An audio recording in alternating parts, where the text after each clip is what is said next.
farm, and they're developed a peace project there.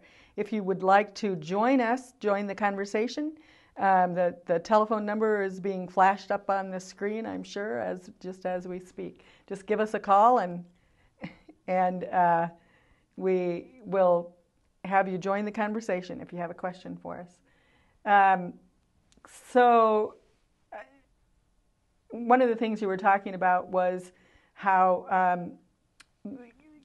the Palestinian children didn't necessarily. I'm wondering how it seems like you're making a real effort to help children to see something positive come out of that. I mean, one of the things that I see is that as you mentioned earlier, Palestinian children often see settlers and soldiers, and many times these people are violent towards them, or at least, if not violent, they're not respectful. Mm-hmm. And sometimes Israeli children see a negative side, or sometimes they're taught a negative side of Palestinians, and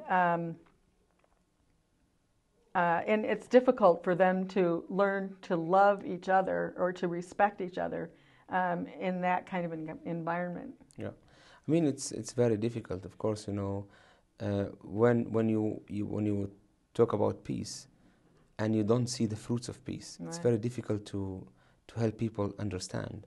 Our children, they are growing up in a very difficult situation. Daily, we are facing this situation every day, and even the children ask, like when I have to cross from the farm to Bethlehem and come back, and my 5-year-old boy, he asked me why the road is blocked, why the settlers are blocking our road, So I don't like to explain, because I don't want my children to learn more about the situation while they are young. But sometimes we are forced to talk about these issues.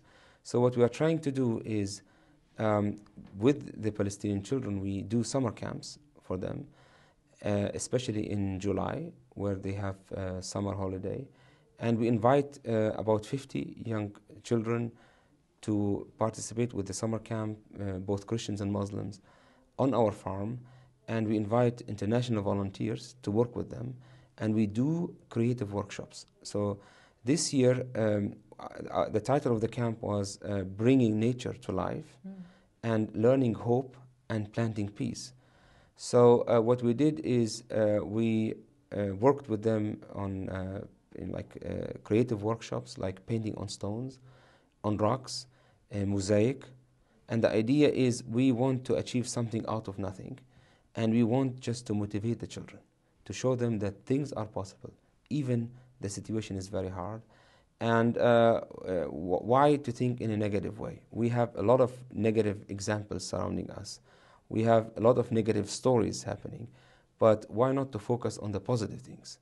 Why not to show the children that they have hobbies, they have talents that maybe they did not discover before? Why not to focus their frustration in a constructive way? These kinds of activities help the children to be more creative, and also to understand that they should take, they should play the role in shaping their societies. Nobody can do it for them. So they have to be able to stand up and do something positive for their lives.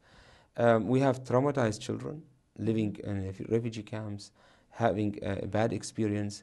We try to motivate these children by doing, by showing them, what you say is important. Everybody should listen to it.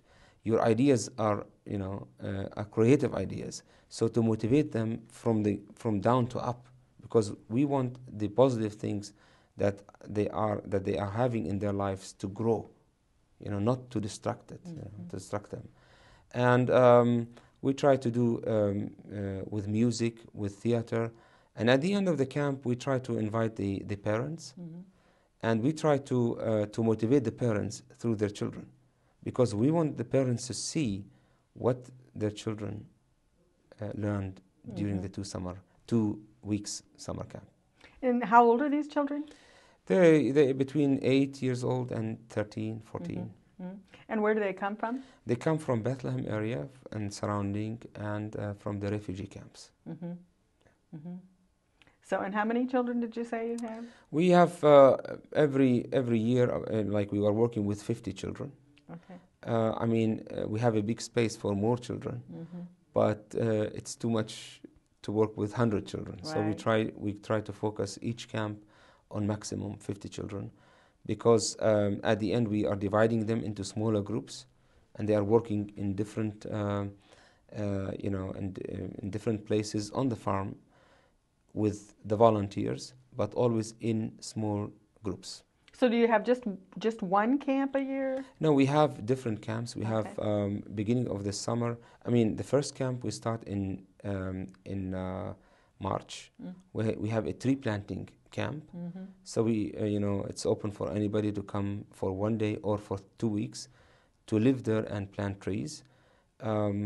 We do also like sessions where we talk with each other about our experience. We try to learn about each other.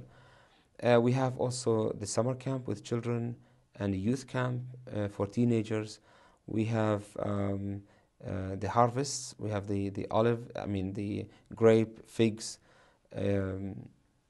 almond harvest, and we invite also international volunteers to participate and join us, live on the farm, harvest the fruits, but at the same time learn about our situation and about the way of life we are living. And we have also the last camp is the olive harvest, which is the end of October. So you've just finished up the harvest, the camps for the year. Right. That's why you're able to travel over to the United States now. Yes. Yeah. So you don't have any electricity. You don't have any running water. I think I recall you saying something about how you are trying to become more self-sufficient. Right. Especially in this very difficult situation, of course, it's a big frustration to talk about having no building permit, no water, no electricity. But we, as I said before, we are doing our best to move out of this circle of frustration. So solving the problem of water, we have systems. We are collecting rainwater. And the problem of electricity, we have a diesel generator. And since 3 weeks, we installed a solar power system. And this is also, the idea is not only just to get electricity, but also to encourage people to do the same. It is. You mean other Palestinians? Other Palestinians, and also to show them that if there is a will, there is always a way, and there is always, if you think positively, there are always enough ideas to realize, And now we are trying to invite school kids and young people to introduce this kind of, like the alternative power to them, because we want them at the end maybe to have it as a profession for them, because in our country we have enough sun. We don't have enough rain, right, but enough sun, and it could be like an opportunity for many young people, especially to find jobs. So you don't have running water. Do you have enough water? From our systems, if it rains enough, and this is not the case since a couple of years, we don't have enough water, so we have to buy water, especially in summertime. What, you buy water from? From the village or from Bethlehem, using like a big water tanks. Big trucks. Trucks to deliver the water, and water. they are expensive. Yeah. Yes. Yeah. But I mean, at the end, like even if it's like very difficult situation, this is my message to the people. It's like, we need to keep this hope alive. There is a hope for a better future, but we need to work hard from both sides to establish it, or to do it, or to realize our vision. And you work hard by working with the children? By working with the children, by showing presence on the farm, and by being positive, and having this, this message